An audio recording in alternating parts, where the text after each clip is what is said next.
This is the second part of the lecture on principles of good research practice.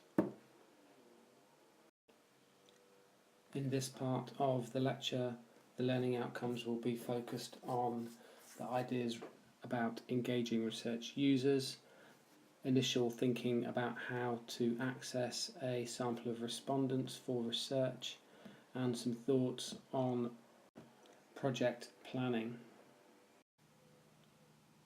In the UK, there are regular systematic audits of research output, the latest of which was the Research Excellence Framework in 2014. Research audits are one of the ways in which government maintains control over research spending by considering the output of previous spending. Future money is then allocated to institutions or individuals based on their research activities. These research audits look at things like publishing of research, but also successful PhDs, grants awarded, etc. In the 2014 assessment exercise, a new set of criteria were introduced to evaluate research outcomes, and together these were known as research impact. The introduction of ideas about research impact was undertaken to address concerns that academic research was too distant from real life problems, that academics were failing to talk to people other than other academics, and that money invested in research was not having tangible products. The language of research impact can be seen in the documentation that accompanied the audit. So, for example, impact is defined as an effect on, change or benefit to the economy, society, culture, public policy or services, health, the environment or quality of life beyond academia. And it is beyond academia which is emphasised and important here. What is also important is that any impact is measurable. So from a document published by the ESE, the Economic and Social Research Council, we can see that impact must be demonstrable. You must be able to provide evidence of research impact. For example, that it has been taken up and used by policymakers and practitioners, has led to improvements in service or business. And again, this underlines the importance that impact should be beyond academia. The concern with impact has brought to the forefront of research practice the importance of enrolling other people into the research process to ensure that users or stakeholders in the research have their needs represented at the earliest stages, thus increasing the chance that the research may be useful to them. Impact includes ideas about public engagement. Public engagement is broadly about building links between academic researchers and publics. Traditionally, this has been about dissemination or engagement events, although there are a large range of possibilities for public engagement with research, which, because of concerns about research impact, have been pushed increasingly upstream or closer to concerns about research design rather than simply research outputs. The need for public engagement has been reinforced by various policies and initiatives. For example, public engagement is stipulated by the Research Council's UK's Concordat for Engaging the Public with Research, published in 2010.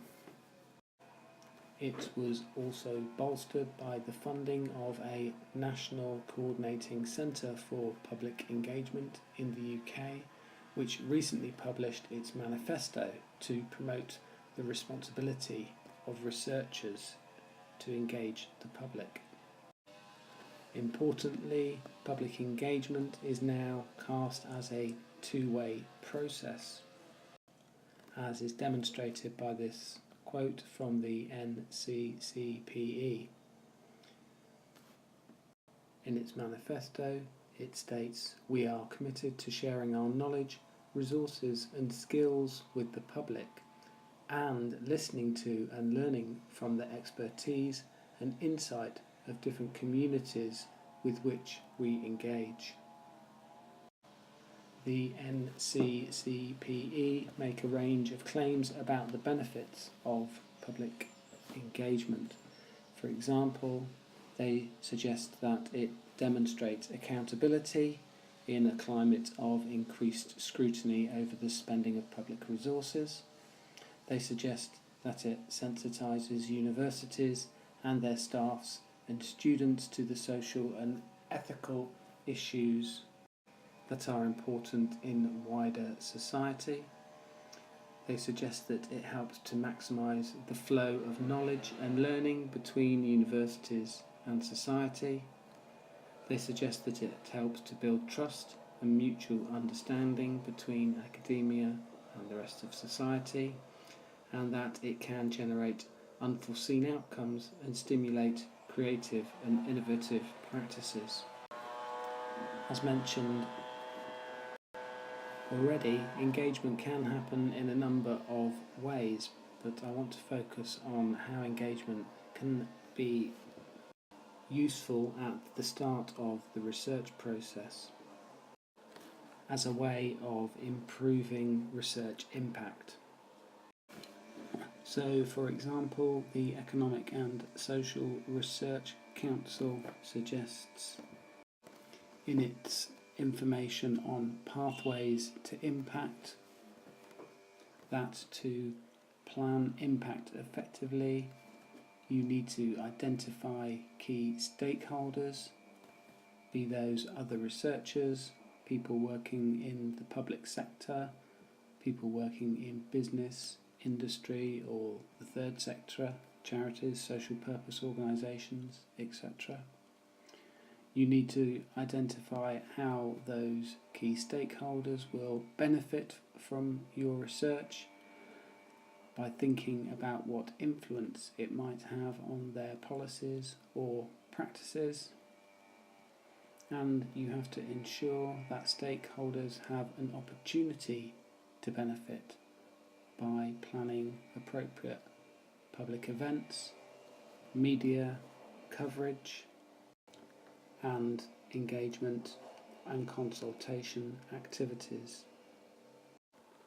The ESRC also recommends a number of strategies for maximising impact.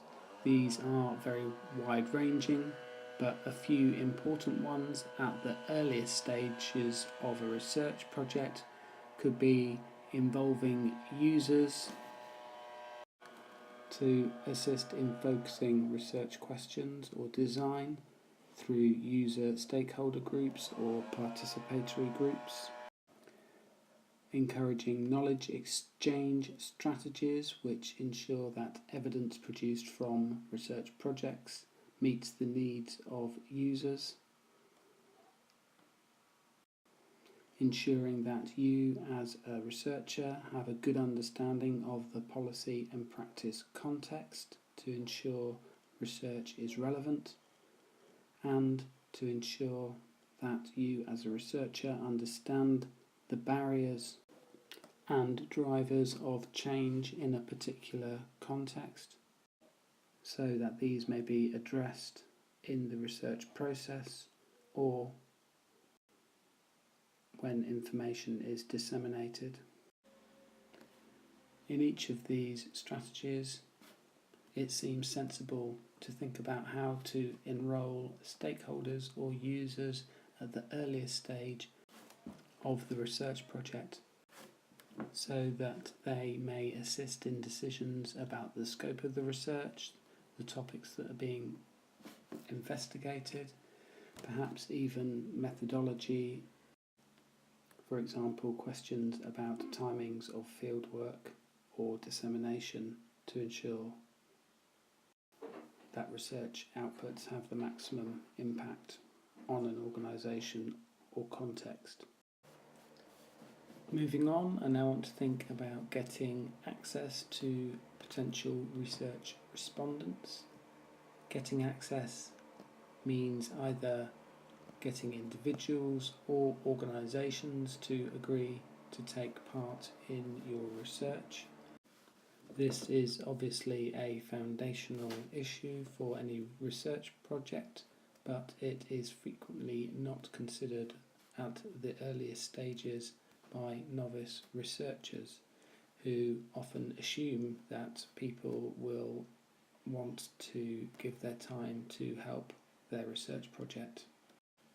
The issues are made even more complicated if your research involves interviewing people as members of formal organisations such as schools or other educational settings, as then multiple levels of access will need to be negotiated through the hierarchy of the organisation and with any individuals who you wish to be involved. This can involve building trust with key staff or gatekeepers and becoming familiar with any rules or norms that are part of the setting you wish to research. I have included access in this presentation as it should be a primary concern at the earliest stages of research planning, as gaining or not gaining access can influence your research in many different ways. For example, it can affect what kind of research is possible, what questions can be asked will depend on who is willing to answer them. It can influence what methods are used.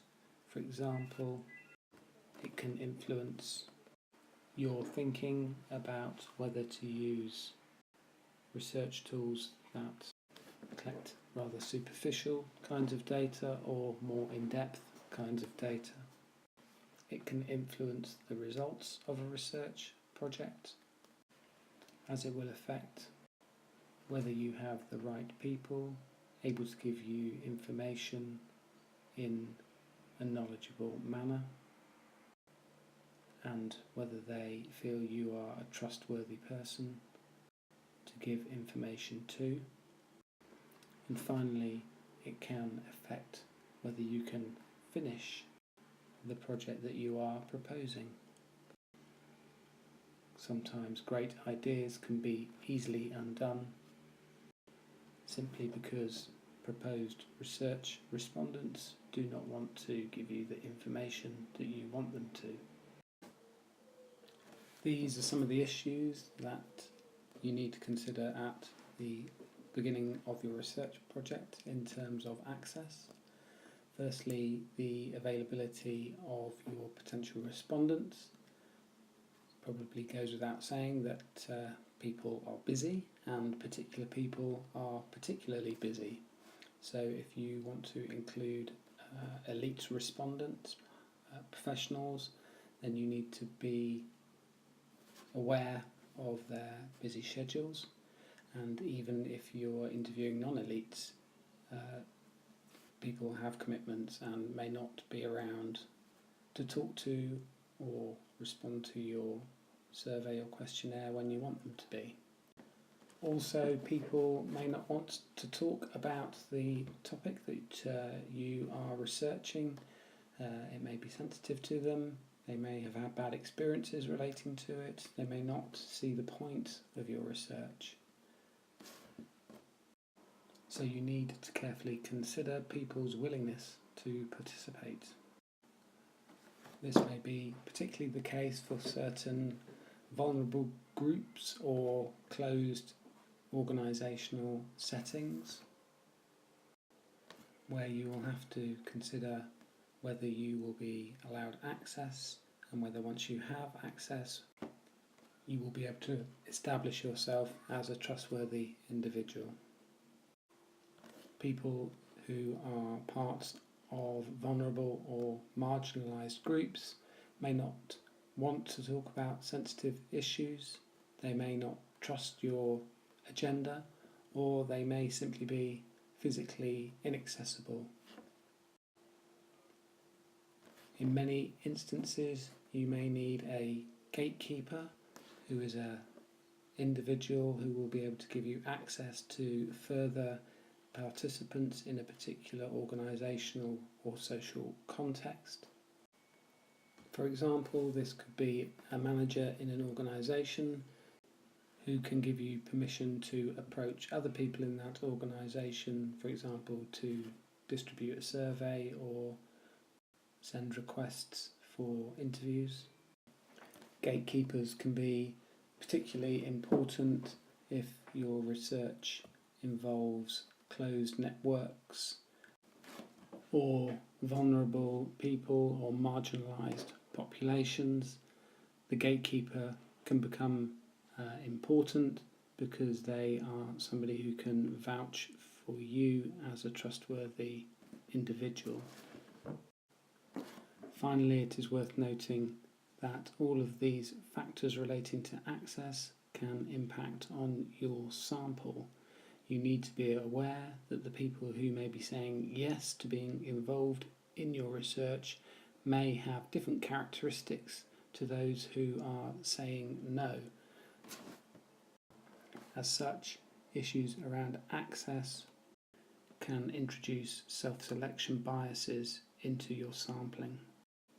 In terms of helping yourself to secure access, there are a few matters which you could consider at the early stages of your research. For example, you should try to achieve clarity about the value and the benefits of your research, both in terms of the general benefits and the potential benefits to those that may be involved in it. This will give you an opportunity to sell the research to potential participants in a way that may encourage their involvement. It's also important to remember that when trying to sell your research, and it's important to get to the point quickly, as people may have a limited attention span and many other demands on their time. You should always try to recognise the potential constraints that other people are faced with and give some thinking to what you could do to make their lives easier so that they will be willing to participate. This could include, for example, pre-preparing answers to questions that they may ask and offering assurances to any issues that they might be concerned about. Finally, it is important to act professionally. Very often you may only get one attempt at securing somebody's willingness to participate, so approach them formally with well-written, well-prepared information, and be willing to be flexible over their participation. While it might be ideal, for example, to interview a respondent face-to-face, if their schedule will not allow for this, then a telephone interview may be better than nothing. The final few slides in this presentation relate to issues around project management, which can be an important part of the initial thinking in your research. Effectively managing a project from the outset can greatly reduce the risk of stress that may arise from parts of the project not going as planned, and thinking carefully about each of the elements of the project can increase the chances of a greater quality product at the end. In order to think about project management, it's initially important to define the different elements of the project and try to reduce these to a set of manageable tasks. This can help you think about the resources that are required to undertake each element, particularly the time that it will take to complete the tasks successfully. One way to measure the ongoing accomplishments within a project is to use a graphical representation such as a Gantt chart, which you can use to visualize the duration of individual elements of the project against the project as a whole. This can be beneficial in terms of planning and scheduling tasks, as it allows you to assess how long the project should take, and it lays out the order in which tasks need to be completed. It can be also helpful for monitoring progress, as it allows you to see immediately what should have been achieved at each point in time, and allows you to plan remedial action if you have had a delay in one element of the project. Laying out the entire project on a timeline can help to get the project back on course if problems arise. These are a few planning tips that can help at the earliest stage of research when thinking about project management. Firstly, it can be helpful to set interim goals at key points in time during the research. This can help you to monitor your progress and adjust your workload if things aren't going to plan. Secondly, it can be useful to identify any major risks to the project so that you are able to work out ways to mitigate those risks. Such risks could be related, for example, to accessing research respondents, but equally could be related to your personal circumstances or other pressures on your time. It is important to recognise that research rarely goes exactly to plan, so it is important in terms of project management to build in contingency time to enable you to overcome the inevitable problems that will arise during the project. For example, delays on getting access to information, or tasks such as data analysis or questionnaire piloting taking much longer than you had anticipated. A good researcher needs to be flexible and prepared to adapt to the difficulties that can arise.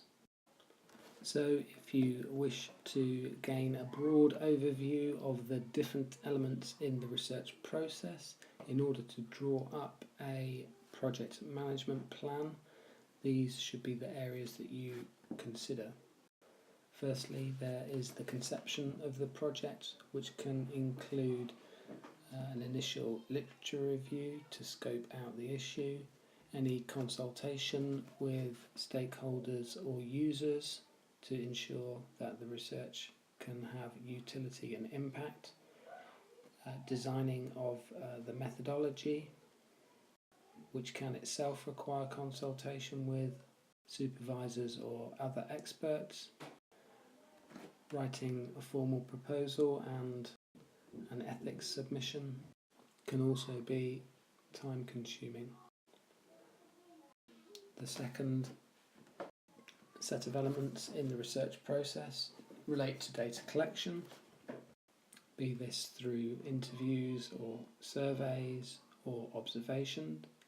The third element will be data analysis, the set of tasks that will be undertaken during this element will depend upon your research methodology, but will include the creation of your findings using either statistical analysis or qualitative data analysis, and then the interpretation of those findings in light of existing theories or previous research.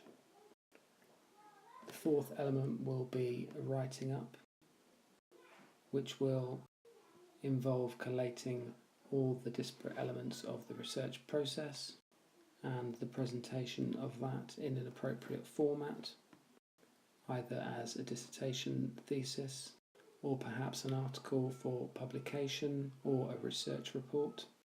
Finally, there are sets of tasks relating to dissemination, which can include presenting findings to one's peers or to important communities of research users.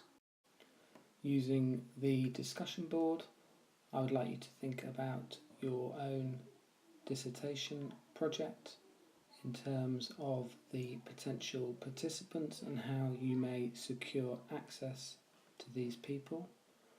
What could be the difficulties that may arise in gaining access, and what contingency plans could you put in place in order to ensure that you are able to complete the project?